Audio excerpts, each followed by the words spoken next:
Hello বন্ধুরা, আমার মাংস কষানো হয়ে গেছে। এখন আমি দেখো ভালো করেই কষে নিয়েছি।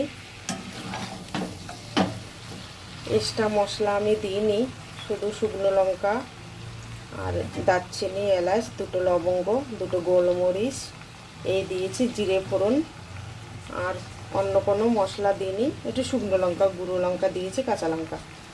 আর এই দেখো গরম জল আমি বসিয়েছি। এখন গরম জলটা এর মধ্যে দিয়ে দেব, ভালো করে ফুটবে, হয়ে যাবে কষা কষা মাংস। এক্ষুনি কড়াই উল্টে যাচ্ছিল বন্ধুরা, তোমাদের দেখাতে যে এই যে এখন ফুটে উঠলেই হয়ে যাবে। ভালো করে একটু ফুটতে দেব। ঠিক আছে, ভিডিওটা ভালো লাগলে লাইক কমেন্ট করো। টাটা। কেমন রান্নাটা হয়েছে জানিও।